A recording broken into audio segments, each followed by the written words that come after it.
Hello everyone, welcome to तगी academy. So NEET 2026 का application form release हो चुका है। एंड जब आप एप्लीकेशन फॉर्म फिल करेंगे तो 12th का डिटेल जब आप फिल करेंगे तो उसमें एक सेक्शन आता है क्वालिफाइंग एग्जाम। एंड जब आप उसमें क्लिक करेंगे क्वालिफाइंग एग्जाम में तो आपको कोड 1 टू कोड 7 तक आएगा। अब कौन सा कोड आपको चूज करना है वही इस वीडियो में उसी के बारे में हम डिटेल में बताएंगे। ठीक है, तो सबसे पहले कोड 1 किसको चूज करना है? जो 12th का एग्जाम इस बार देगा, ठीक है, जो फर्स्ट टाइम नीट में अपियर होगा उसको कोड 1 चूज करना है। ठीक है, 12th का एग्जाम किसी भी बोर्ड में अगर आप देंगे इस बार, लाइक सीबीएसई बोर्ड में या फिर स्टेट बोर्ड में या किसी भी बोर्ड से इस बार आप 12th का एग्जाम देंगे एंड फर्स्ट टाइम इस बार आप नीट देंगे तो आपको कोड 1 चूज करना है। मतलब जो फ्रेशर स्टूडेंट है उसको कोड 1 चूज करना है। नाउ कोड 2 चूज कौन करेगा? जो स्टूडेंट ऑलरेडी 12th का एग्जाम पिछले बार दे चुका है, ठीक है, उसको कोड 2 चूज करना है। जो स्टूडेंट ड्रॉपर है उसको कोड 2 चूज करना है। ओके, नाउ द कोड 3 किसको चूज करना है? जो स्टूडेंट कर्नाटका बोर्ड से 12th का एग्जाम दिया है एंड ड्रॉपर है उसको क्या करना है? कोड 3, मतलब जो पी यूनिवर्सिटी कोर्स या फिर pre degree course Karnataka board से किया है एंड ड्रॉपर है वो, तो उसको कोड 3 चूज करना है। नाउ द कोड 4 किसको चूज करना है? जो प्रोफेशनल डिग्री कर रहे हैं, लाइक बीएमएस, बीएचएमएस या फिर बी फार्मा या बीएससी नर्सिंग, वो अभी कॉलेज में पढ़ रहा है एंड वो अभी लाइक नीट का एग्जाम देना चाह रहा है, तो उसको क्या करना होगा? कोड 4 चूज करना होगा। नाउ कोड 5 किसको चूज करना होगा?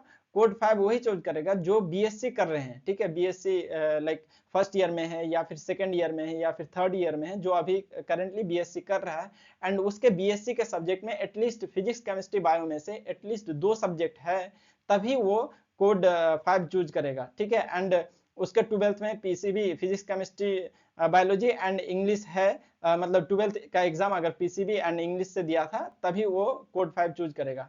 अगर बीएससी में अगर उसका 2 सब्जेक्ट नहीं है फिजिक्स केमिस्ट्री बायो में से, तो वो क्या करेगा? वो ड्रॉपर है तो वो उसको कोड 2 चूज करना है। ठीक है, नाउ कोड 6 किसको चूज करना है? जो बीएससी ऑलरेडी पास कर चुका है, ठीक है, एंड उसके 12th में physics chemistry bio and English था और बीएससी में एटलीस्ट 2 सब्जेक्ट था फिजिक्स केमिस्ट्री बायो में से, तो उसको कोड 6 चूज करना है। अगर उसके बीएससी में फिजिक्स केमिस्ट्री बायो में से 2 सब्जेक्ट नहीं था तो उसको भी कोड 2 चूज करना है। ठीक है, क्योंकि वो भी तो ड्रॉपर ही हुआ ना, चाहे 1 साल का ड्रॉपर या 2 साल का 3 साल का ड्रॉपर, तो ड्रॉपर ही होता है। ओके, अगर बीएससी में 2 सब्जेक्ट नहीं था फिजिक्स केमिस्ट्री बायो में से, तो उसको भी कोड 2 चूज करना है।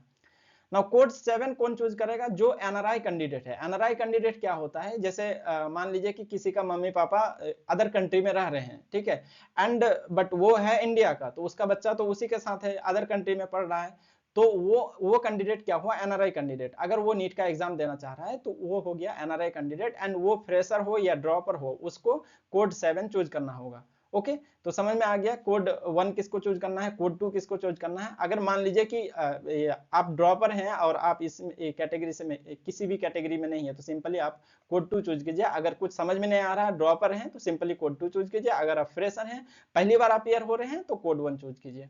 ओके, सो एंड कोई भी डाउट है तो आप कमेंट सेक्शन में पूछ सकते हैं। एंड लाइक एक WhatsApp group and Telegram channel हम बनाए हैं, उसमें सारा अपडेट हम नीट से रिलेटेड उसमें शेयर करते हैं। तो अगर कोई किसी स्टूडेंट को ज्वाइन करना है तो हम लिंक डिस्क्रिप्शन में दे देंगे, आप ज्वाइन कर लीजिएगा। ओके, एंड कोई भी डाउट है तो कमेंट सेक्शन में पूछ सकते हैं। Thank you.